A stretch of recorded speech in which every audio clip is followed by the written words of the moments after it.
Hi everyone, welcome back to the channel, and today I have the overview for episode 15 of The Bad Batch. And I have to say, this episode was amazing, it was so good. And I was kind of right in some of my minor predictions. My major ones, no. But here's what I did get right. One, we did have a slight time jump. And we know this because Crosshair had Hunter on a shuttle leaving Garo heading back to Camino, which is now very close to being abandoned by the Empire. We now know that the Bad Batch have dropped off Gregor with Sid on Ord Mantell. And, well, now the Bad Batch are going to try and find Hunter and get him back. And just as they take off from Ord Mantell from dropping off Gregor, Hunter's comms signal activates, and it is showing Topoka City, Camino. So the Bad Batch are like, oh, that's not good. That's going to be Crosshair. And everyone suspects it, but they head back for him because Hunter, they need that man. Like, he's a part of the squad. And, well, they make their way back to Camino. At which point, we hear a little discussion between Crosshair and Hunter about Crosshair feeling so betrayed by the Bad Batch after leaving him to basically deal with the Empire himself. And honestly, I felt really bad for Crosshair in this. Like, the Bad Batch, they did abandon him, basically. They didn't leave him with any choice. And it was just really sad. And what I did notice in this episode, there wasn't a single clone, apart from Crosshair, left on Camino. And we did get that confirmed once the Bad Batch arrived, because eventually the main chunk of the Bad Batch did arrive on the planet thanks to Omega, revealing there's a secret landing pad that led straight to Nala Se's private laboratory, which was underwater. So they had to get really low down, close to the water, to activate the landing pad. They did. And then they had a weird tube system to go through to get to the lab, which they did. And then Omega reveals, this lab's where I was created. And so were you guys. Yep. The Bad Batch and Omega were both made in the exact same lab, which now explains why she was so happy to see them in episode 1 of The Bad Batch. Because she knew them growing up. That was very, very cool to see.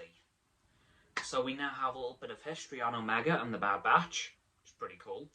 And then they devise a little plan to go and get Hunter back from Crosshair. And they come up with a little plan.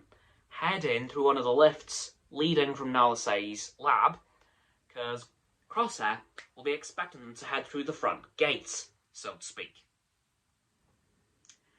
Yeah, no, that didn't work. They got captured immediately. And then, Crosshair surprised us. His chip is gone. He no longer functions under the chip. Everything he does now is of his own volition, which is kind of sad. But not all that surprising, because again, he mentions, you lot gave me no choice. I had to go with the Empire. And yeah, he did. He had no one else. The Bad Batch abandoned him. Yeah, he had to go with the Empire. Or he was on his own.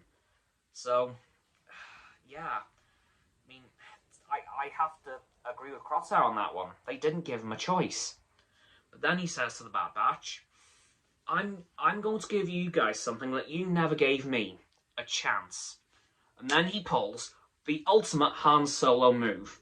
Shoots one of his stormtrooper crew, at which point the blaster shot ricochets through the other three and kills them all. But before this, the Bad Batch said to Omega, if something goes wrong, we will activate a signal, you get back to the shuttle and contact Rex. She did, half of those events occurred. They activated the signal, at which point Omega had the big brain idea to, actually it was a pretty good plan in retrospect, to activate the training droids, which we saw in episode 1 of the Bad Batch. You know, the proto-dark troopers. Just saying. Them guys. And she activates them before realising that all the threats were actually dead. So she accidentally set the training droids on the Bad Batch and Crosshair. Or should I say, the Bad Batch. Because in that scene, when the training droids started to attack the Bad Batch, Crosshair, however briefly, rejoined them. And it was so cool because the Bad Batch theme blared out at full sound. It was so good to hear and see them fighting side by side once again. It melted my heart to see them all back together. And Omega firing from some sniper points in the training room. Oh, so good to see. And then things got real depressing. Once they defeated all the training droids, Tech piped up. Guys, there are 3 Venators closing in on the planet. And Hunt says, we need to move now. And then we get one of the most depressing sequences of the entire episode. We get to see parts of Topeka City, but they're all empty. The cantina we saw in the first episode, derelict. The cloning tubes, derelict. The Bad Batch's barracks, also derelict. And then, mere moments later, we see a communication between Admiral Rampart and Grand Moff Tarkin, Admiral Tarkin, I should say, by this time. And Tarkin said the words that no one wants to hear. Much like he said in episode 4, you may fire when ready. And at that point, everyone knew what was going to happen. Topeka City, which we have known since 2002 in Attack of the Clones, was reduced to rubble. And that broke my heart into little tiny pieces. Because that's where the clones grew up. And that's where some of my favourite characters came from. And it broke me. Not gonna lie, I was very sad. And well done to Dave Filoni for producing that effect. And there was so much else in this episode as well. Like, they used the Camino theme from 2002 in Attack of the Clones. That piece of music you heard as the Bad Batch were landing on Camino was that exact theme music.